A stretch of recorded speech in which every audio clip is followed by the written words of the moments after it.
Cari telespettatori, ben ritornati, siamo in diretta con il nostro ospite, ben ritornato dopo un po' di tempo Daniele Stivale, assessore regionale all'identità veneta, alla protezione civile, insomma alla caccia e pesca, diverse deleghe abbastanza strategiche, particolari, che creano anche dei problemi in questo momento, impegnative. Buongiorno, ben ritornato. E approfitteremo della sua presenza per vedere un po' di scandagliare alcune dinamiche anche nazionali che comunque riguardano la nostra regione, come anche esponente della Lega Nord, quindi anche lì ci sono questioni di attualità che vanno chiarite ai nostri telespettatori, perché magari le sentono, le mutano da altri organi di informazione, sentiti direttamente da chi le vive non in prima persona, però dal di dentro magari possono dare anche una visuale diversa. E poi affronteremo le varie questioni, ne parlavamo poco fa, prima della messa in onda, di quanti denari restano sostanzialmente in capo ai vari assessorati e alla regione stessa per fare certi interventi, per attuare certi provvedimenti o non attuarli, certo. perché poi alla fine bisogna anche vedere, conti fatti, quel che resta, e sembra che non ci sia tanto da sorridere per quest'anno, purtroppo. Infatti, Purtroppo sorridiamo per non piangere, negativo. esatto, no, perché poi questo va a spiegare che certe cose si possono anche promettere, fare, dire, appalesare in tutti i modi, però se poi non c'è di che masticare, c'è ben poco da fare. Allora, incominciamo un po' a vedere la questione, quella che adesso è all'ordine del giorno, ne parlano tutti i giornali, e riguarda le dinamiche all'interno della Lega. Si parla di una scissione importante, c'è chi getta acqua sul fuoco, tutto in prossimità naturalmente delle elezioni che vedono la candidatura ufficiale, la ricandidatura dell'attuale governatore Luca Zaia, poi c'è Tosi che metterebbe in piedi una propria lista con altri moderati, insomma, attorno, così sembra. Qual è in realtà la situazione che voi vedete dal di dentro? Ma dal di dentro può essere una situazione ingarbugliata, come no, dipende dalla volontà delle persone. Sono sempre le persone che poi alla fine dettano l'agenda, come si dice, in positivo o in negativo. Purtroppo i periodi elettorali danno sempre fibrillazione un po' in casa di tutte le famiglie. In casa Lega, noi che siamo sempre poi agitati, un partito rivoluzionario, se così appunto può essere definito da sempre, magari vengono maggiormente messi in evidenza. Ci sono stati dei passaggi che sembravano essere in itinere nel nostro partito, e quindi da lì è partita un po' tutta l'agitazione, nel senso che 3 anni fa è stato eletto, dopo gli scandali e tutti i problemi, Bobo Maroni segretario della Lega. Eleggendo con un congresso federale Bobo Maroni, è stato riscritto lo statuto della Lega, che è tornato ai suoi arbori, cioè ai suoi inizi, nel senso che ogni regione, che noi definiamo nazione, è autonoma nelle decisioni interne regionali alla sua realtà. E vediamo appunto quindi a questo, nel senso che si ventilava l'ipotesi di modificare lo statuto a livello federale e nazionale, portando tutto in capo a Milano, ogni potere decisionale anche sulle questioni regionali. Da lì è partito tutto questo meccanismo, questo ambaradan, che rischia di farci male. Quindi è partito da questo sostanzialmente?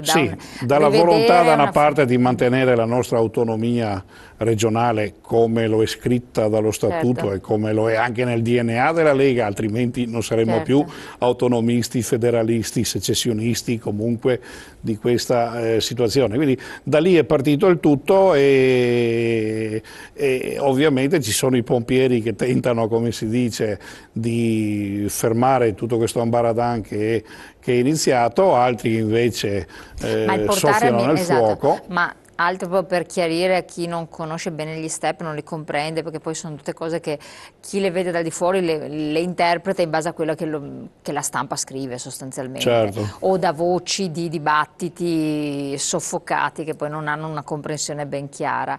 Sostanzialmente portare a Milano, quindi accentrare una gestione Lega in qualche modo a Milano, ha disturbato a chi in modo particolare? per innescare tutto questo focolaio? Chi sta gestendo la Liga Veneta in questo momento?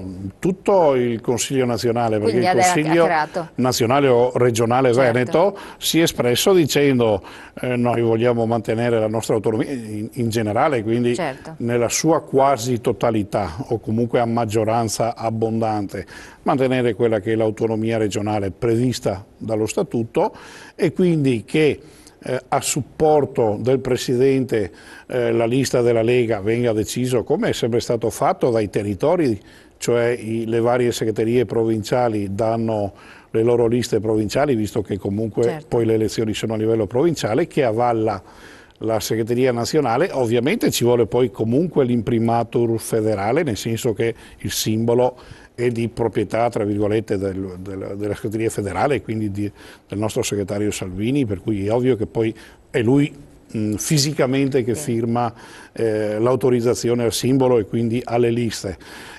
Poi ovviamente il Presidente che ritiene opportuno, è giusto, doveroso fare una sua lista, è bene che la faccia. Anche lì c'è stata una, tra virgolette, presa di posizione sempre del direttivo nazionale in cui dice che i militanti della Lega vanno nelle liste Lega, la lista Zaia, che ovviamente è la lista del Presidente, debba essere il più possibile civica, quindi espressione di chi ritiene più opportuno il Presidente. E poi c'erano altre due questioni da affiancare alla lista del Presidente e alla lista della Lega: se fare accordi con altri partiti nazionali, quindi Forza Italia, e questo in qualche modo è ovviamente competenza del segretario Salvini per una geometria cosiddetta nazionale. Ovviamente però a livello locale è diverso. Esatto, l'espressione che aveva dato invece la segreteria regionale è quella di dire guardiamo cosa è stato fatto in questi 5 anni, visto che già il segretario Salvini ha detto no alle alleanze con l'NCD, vediamo di costruire un percorso di liste civiche, oltre a quella del Presidente della Lega, che sostengono il Presidente, evitando le cosiddette liste di partiti nazionali. Su questo c'è stato sto ingorgo istituzionale interno alla Lega e speriamo ovviamente che nei prossimi giorni o nelle prossime settimane si possa chiarire e definire tutto. Nel senso che poi Tosi non sarebbe d'accordo sostanzialmente nell'immettere delle alleanze, o no? Ma sa, la preoccupazione di Tosi è che nel corso degli anni ha sempre dato la sua persona a favore della Lega e più di qualche volta gli è stato chiesto di fare dei passi indietro e lo ha sempre fatto ovviamente per il bene della Lega.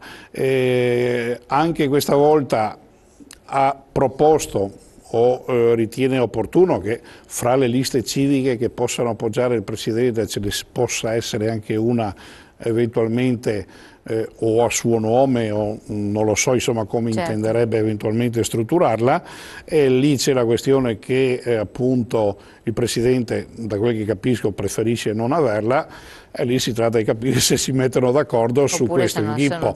Io credo che ci siano tutti i margini e i motivi per mettersi d'accordo. Dopodiché è ovvio, se le tensioni sono altre, più oscure o che riguardano i tra virgolette accordi non mantenuti o il timore che non vengano mantenuti, su questo purtroppo sono cose che hanno fatto tra di loro. Quindi no, perché poi tra l'altro in questi giorni sappiamo che ci sarà comunque un incontro anche da parte organizzato da Berlusconi per vedere eventuali alleanze da ricucire oppure no con tra Forza Italia e Lega o eventualmente NCD, insomma da rivedere proprio in virtù delle elezioni regionali che altrimenti vedrebbero una spaccatura. Sì, però Marco Marin è stato anche lui convocato, questo come referente regionale, perché altrimenti si presenterebbe un'altra candidatura autonoma in regione, no? Però anche, diciamo, sulla scia di ciò che il segretario federale sta indicando, che è quella di non fare accordi con l'NCD per le questioni nazionali di Alfano, delle scelte che appoggiano il governo di sinistra e con tutto quello che ci sta dietro, l'immigrazione eccetera, insomma, le varie problematiche che ci sta creando il governo nazionale alla regione del Veneto. Dopo le affrontiamo bene. E quindi c'è il segretario federale che ci dice no all'NCD, e la segreteria nazionale, quindi Flavio Tosi, dice in sintonia con quello che dice il segretario Salvini di no all'NCD, si aggiunge anche a questo punto, visto che Forza Italia vorrebbe comunque che ci fosse dentro l'NCD nell'accordo, allora se no all'NCD va bene il no anche a Forza Italia. Sembra più complicata di quello che è, se si vuole renderla complicata e se ci sono altre ragioni dietro. Se non si vuole renderla complicata, ripeto, se il governatore ha governato bene è perché comunque è stato sostenuto da una squadra che gli ha dato sempre una mano fedelmente. Se le condizioni per cui il presidente Zaia, insieme a una sua lista e una lista della Lega e a eventuali altri civiche, se si ritiene opportuno, ha tutte le condizioni per poter avere la fiducia dei cittadini e quindi ancora meglio poter governare in serenità e quindi in tranquillità, dando le risposte ai cittadini di ciò che viene proposto nel programma o nel documento programmatico che presentiamo ai cittadini, credo che sia la cosa migliore. Ecco, infatti questo dopo sarà tutto da vedere, da decidere, capire anche se poi è un gettare acqua sul fuoco per innescare dei meccanismi di divisione, di attrito ulteriori, oppure se si va tutto a risolvere insomma autonomamente. Ma la storia ci insegna che le divisioni fanno sempre male. Infatti questo è il discorso. Fanno sempre male, quindi bisogna quando si mostra un po' poca compattezza è sempre estremamente rischioso. Tentare di evitare il più possibile, poi se ci sono delle situazioni insanabili, ma sinceramente io non le ho viste. Percepite. Dopodiché, come dicevo fin dall'inizio, sono le persone che le determinano. Voi come allo stato attuale, dopo oltre a 5 Stelle che insomma comunque si sta profilando, eccetera, come vedete i competitors nell'attuale dinamica che si profila alle regionali? Poi staremo a vedere se ce ne saranno altri, insomma allo stato attuale non abbiamo questa chiarezza. Attualmente abbiamo chiarezza che c'è il centro-sinistra con la Lady dell'estetica, non delle estetiste, scusi. Ecco, lì è abbastanza difficile secondo me avere anche il coraggio di presentarsi in Veneto diciamo a faccia alta o comunque guardando negli occhi le persone. Lo dico perché insomma... Però l'onorevole Moretti ha avuto consensi importanti. Per carità, ogni cittadino, ogni associazione... Quindi diciamo che anche emanazione del territorio, perché è stato vice sindaco a Vicenza, ha avuto le elezioni europee... un po' come Renzi, anche Renzi insomma non è che ha avuto un'elezione nazionale frutto però ha avuto consensi dalle europee. Quindi... Comunque i sondaggi li danno sempre a livello nazionale, perché poi bisogna vedere dinamiche in Veneto fra il 35 e il 40%, quindi significa che il consenso dei cittadini lo hanno, quindi niente da dire da quel punto di vista. La mia espressione sta, guardate che però insomma mi sembra che le tasse stiano aumentando, i problemi sociali stiano aumentando, l'insicurezza, c'è tutta una serie di scelte di governo. E voglio anche ricordare che ormai sono 3 anni, novembre 2011, che il PD governa questo Paese, quindi non può sempre scaricare sugli altri le colpe. Quindi le scelte di questo governo che stanno, perlomeno per il Veneto, ma non solo per il Veneto, massacrando i bilanci della regione, i bilanci dei comuni, ma anche i cittadini, perché poi tutta la tassazione che sta continuando ad aumentare comunque massacra cittadini, imprese, società civile e quant'altro, quindi io ritengo insomma, che sia un po' difficile venire a promettere o giustificare scelte nazionali che stanno mettendo comunque ancora in difficoltà cittadini e imprese di questa regione. All'obiezione che viene fatta, così lei ci riesce anche a spiegare, dopo entriamo sempre più nelle questioni importanti di bilancio, come ci diceva di opere eclatanti, di interventi eclatanti, di riforme importanti che la Regione avrebbe o non avrebbe fatto. Che cosa ribadite o cosa può ribadire lei per le sue conoscenze anche nel suo ambito? Guardi, noi ci sono tutta una serie di scelte importanti che vanno fatte per i cittadini. Quella più importante, che è anche la più pesante economicamente, ma importante per ogni cittadino, perché si parla della salute e quindi della sanità. Questa riforma importante, dopo 15 anni che mancava, noi l'abbiamo fatta in questo quinquennio, cioè il nuovo piano programmatico della sanità, del sociosanitario e di tutto quello che poi ne avviene a cascata. Questo ci ha permesso e ci permette di avere un'ottima sanità, di essere a livelli europei molto importanti, con costi sufficientemente contenuti rispetto a tante altre parti d'Italia. Ne riprova il fatto che molti cittadini da altre regioni vengono a curarsi in Veneto, quindi significa che abbiamo un'ottima sanità. A quella poi ci sono tutte le N proposte di modifica che abbiamo avuto, dovute sia a legislazione nazionale che a direttive europee, sull'ambiente, sulla protezione civile, sui vari campi, insomma, della vita normale e sociale. Su tutte queste cose un po' alla volta le abbiamo toccate, un po' alla volta le stiamo toccando e stiamo tenendo cosiddetto aggiornato l'archivio o comunque la gestione legislativa della nostra regione. Il problema invece che stiamo incontrando è quello dei SCEI. Siamo in Veneto, parliamo di SCEI per dire risorse economiche. Esatto. Cosa sta succedendo del discorso delle risorse economiche anche lì? Su questo lo abbiamo visto nei comuni che in questi giorni stanno facendo fatica a far quadrare i conti per chiudere i loro bilanci. Dalla riforma del 2011, quindi da quando è arrivato Monti in poi, per noi è stato un continuo diminuzione di fondi trasferiti dallo Stato, cioè tutti i cittadini pagano le tasse a Roma e Roma poi dovrebbe distribuirle. Noi siamo partiti 5 anni fa che avevamo in un bilancio di circa 12 miliardi di euro, una capacità comunque economica di investimento di circa 500 milioni all'anno. Quest'anno, 2015, chiudiamo il bilancio con 40 milioni, da 500 milioni a 40 milioni, quindi investimenti zero significa. E questi sono tutti i tagli che dal governo Monti al governo Letta e avremo poi il governo Renzi, perché non è ancora stato attuato il taglio del governo Renzi sul bilancio della Regione Veneto, praticamente ci ha azzerato e quindi noi saremo come una qualsiasi